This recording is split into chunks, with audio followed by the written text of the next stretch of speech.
Oi, pessoal! Bem-vindos a mais um mergulho profundo aqui no nosso espaço. Hoje o tema é fascinante, a língua italiana. Olá, um prazer estar aqui. A gente pensa em italiano e vem logo a imagem dos gestos, da comida, mas é muito mais, né? Tem uma história complexa por trás. Com certeza. É uma língua com raízes populares, mas que foi, digamos, organizada pela elite. Uma tensão interessante. Exato. Nosso objetivo hoje é explorar isso, as origens, a evolução e, claro, a alma cultural do italiano, com base no material bem completo que a gente analisou. Vamos nessa. É uma viagem desde a Roma Antiga até os debates de hoje em dia. Perfeito. Para começar, de onde vem o italiano? Do latim, claro, mas qual latim? Ótima pergunta. Vem do latim vulgar, o que o povão falava nas ruas do Império Romano. Não o latim literário, o dos livros, o formal. Ah, entendi. Tipo o latim do dia a dia? Isso. Pensa em homo que virou o homo, ou aqua que deu aqua. Essa transformação veio da fala, da base popular. Faz sentido. Mas como que um dialeto específico, o de Florença ou toscano, acabou virando padrão para a Itália inteira? Não teve uma lei, um decreto? Não teve. Foi mais uma questão de prestígio cultural. Principalmente por causa das Três Coroas, lá no século XIV. As Três Coroas? Dante, Petrarca e Boccaccio. Exatamente. O Dante, com a Divina Comédia, foi revolucionário. Ele usou o dialecto florentino, a língua que ele falava, para escrever a maior obra dele. Mostrou que o vulgar podia ser sublime. Puxa! Aí vieram Petrarca, com a poesia do Canzoniere, e Boccaccio, com a prosa do Decâmero. Eles consolidaram o florentino como a língua da alta cultura. Virou um modelo, sabe? Um padrão que se impôs pelo poder suave da literatura. Que interessante. Então, não foi uma imposição política, mas cultural.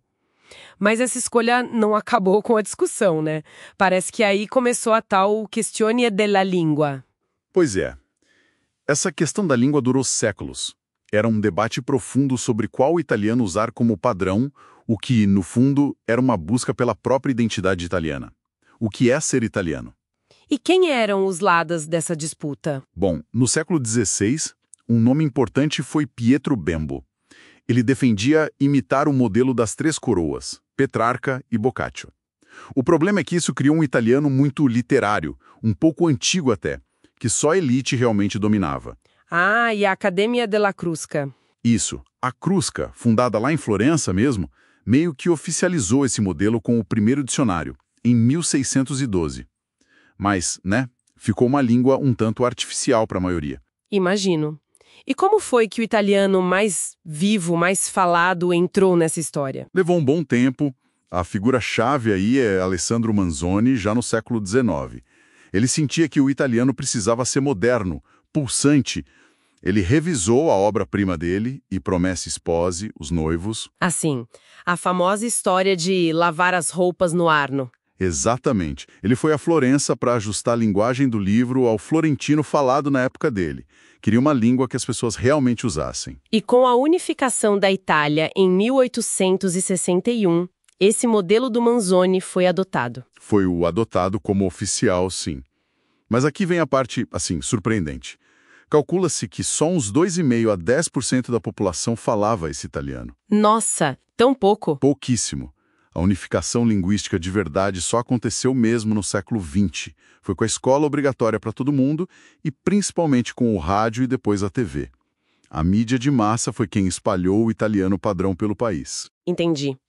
Essa demora na padronização talvez explique por que as outras línguas regionais continuaram tão fortes, né? Que a gente costuma chamar de dialeto. Esse é um ponto crucial. Chamar de dialeto é complicado. A maioria deles, como o napolitano, o siciliano, o sardo, não são variações do italiano padrão. São línguas irmãs. Irmãs? Como assim? Todas elas, incluindo o toscano que virou o italiano padrão, evoluíram direto do latim vulgar. São ramos diferentes da mesma árvore, entende?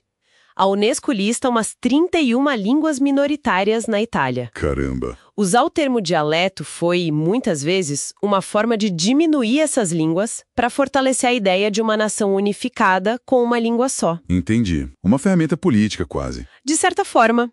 Felizmente, hoje tem um interesse maior em preservar essas línguas como parte da herança cultural, embora ainda exista uma certa resistência a usá-las em contextos mais formais. Falando em cultura, o italiano não é só a palavra, né? Os gestos são quase uma língua à parte. Sem dúvida. Falar italiano envolve o corpo todo. Aquele gesto clássico da mano à bolsa, os dedos juntos para cima. Sei. Que pode ser o que você quer ou tá falando sério. Exato. Não é enfeite, é parte da comunicação. É essencial para entender a mensagem completa. Uma comunicação de alto contexto, como dizem os linguistas. E a comida? Além das palavras que a gente importou, tipo al dente, prosciutto. Parece que tem algo mais profundo ali, né? Tem sim. A comida funciona como uma lente para ver a vida. É quase uma visão de mundo gastronômica. Tem expressões ótimas. Tipo, Parla come mangi. Literalmente, fale como você come. Quer dizer, fale de forma simples, direta. Ou então, essere come il prezzemolo.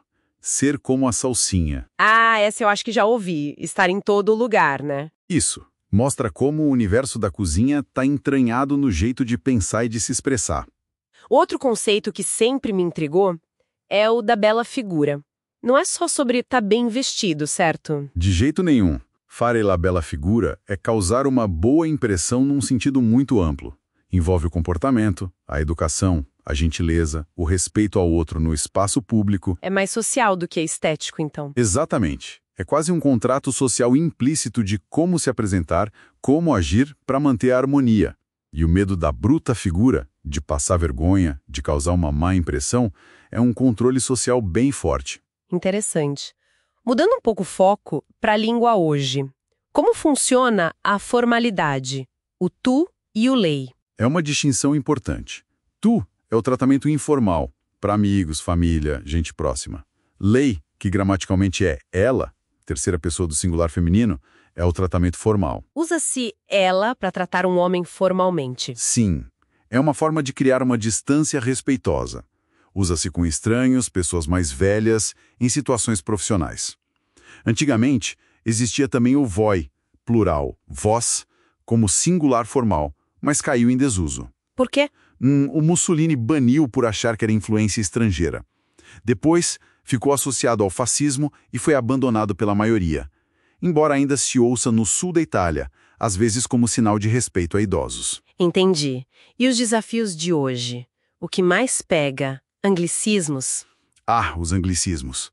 Smart working, lockdown, weekend meeting, crush, a lista é enorme. De certa forma, a questiona della língua do século XXI, né? O debate voltou? Pureza versus globalização? Exato. A Academia della Crusca, que antes era bem mais rígida, hoje tem uma postura mais de observar e descrever o uso. Eles reconhecem que a língua muda com os falantes. Mas, claro, alertam para o excesso, principalmente quando já existe uma palavra italiana boa para aquilo. Então a discussão continua. Continua. Entre os que defendem mais a tradição, os puristas, e os mais pragmáticos que veem a influência como algo natural. Uau! Que jornada! Então, para resumir, o italiano nasceu nas ruas, foi lapidado pela elite literária, ajudou a construir uma nação.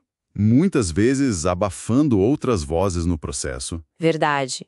E hoje vive essa tensão entre manter sua identidade e se abrir para o mundo. É isso. É uma ótima síntese. E o fundamental é lembrar que a cultura, os gestos, a comida, a bela figura, está totalmente ligada à língua. Falar italiano é, em grande parte, viver a cultura italiana. Perfeito. Isso deixa a gente com uma pergunta para pensar, né? Será que essa onda de termos globais, de anglicismos, acaba diluindo a alma tão particular do italiano? Ou é só mais uma etapa na evolução de uma língua que, historicamente, sempre se formou nesse contato com o mundo? Fica aí a reflexão.